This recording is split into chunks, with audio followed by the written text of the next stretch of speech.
Membaca tanda-tanda zaman. Berbicara tentang peradaban, pasti berlaku sebuah siklus di setiap zamannya. Ada kondisi gelap dan ada kondisi terang. Semua tak lepas dari skenario dan hukum Sang Pencipta.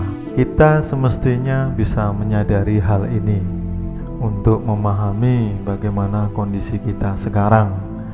Apakah dalam kondisi malam atau siang? Karena di poin inilah sangat menentukan aktivitas kita harus seperti bagaimana dan seperti apa. Seperti Jongko Joyoboyo yang umum dipahami. Zaman ini zaman edan, sing ora edan ora keduman. Nanging sak bejo-bejone wong edan isih luwih bejo wong kang eling lan waspada. Akan datang saatnya zaman edan. Orang yang tidak ikut edan-edanan tidak akan mendapatkan bagian. Namun sebesar apapun untungnya orang edan, masih lebih untung orang yang sadar dan waspada.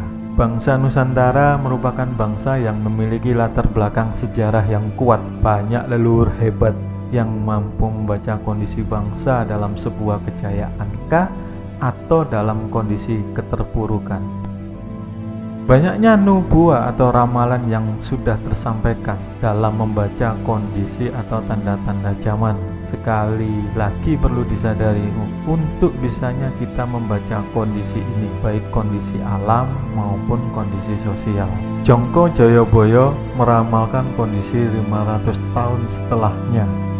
Ada ratusan pupuh yang disampaikan dan banyak diantaranya sudah tergenapi saat ini. Diantaranya seperti besok yen wis ono kereta tanpa jaran, kelak jika sudah ada kereta tanpa kuda. Tanah Jawa kalungan wesi, Pulau Jawa berkalung besi. Pasar ilang kumandangi, pasar kehilangan suworo.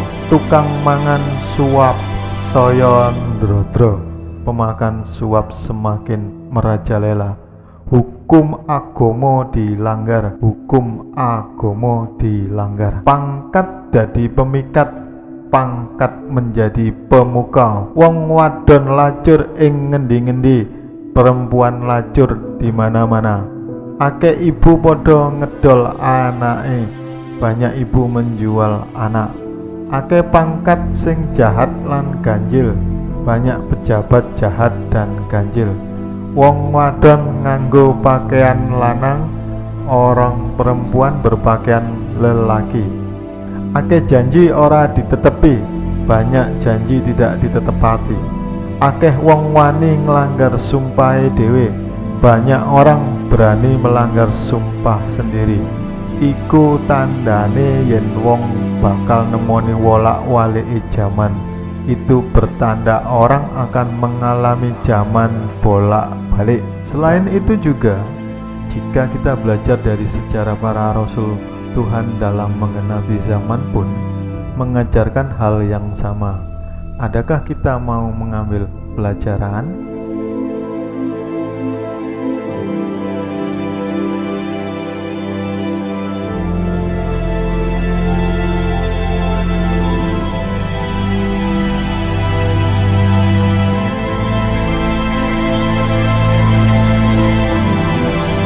Lalu, sudah siapkah diri kita untuk menerima kenyataan dalam memahami kondisi hari ini?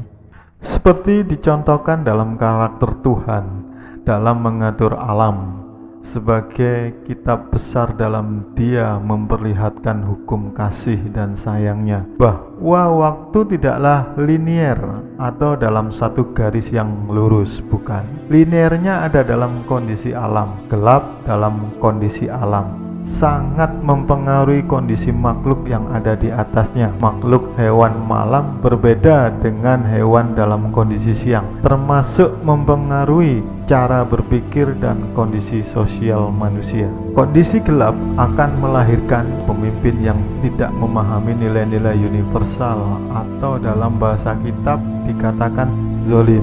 Adanya perzinahan ideologi berakibat pada kehancuran tatanan kehidupan di masyarakat yang berimbas pada imperialisme bangsa-bangsa. Malam tidak akan selamanya malam.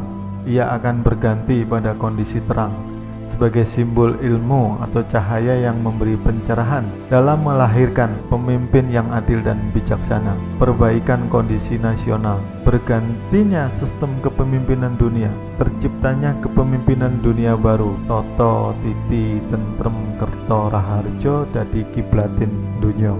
Adakah kita dalam kondisi terang, malam, atau dalam masa transisi menjelang pergantian zaman? Mari kita tingkatkan kesadaran berpikir agar termasuk orang yang beruntung, seperti cuplikan firman di Ali Imran. Sesungguhnya dalam penciptaan langit dan bumi dan silih bergantinya siang dan malam, terdapat pelajaran bagi orang-orang yang berpikir. Adakah kita termasuk orang yang memaksimalkan akal pikir?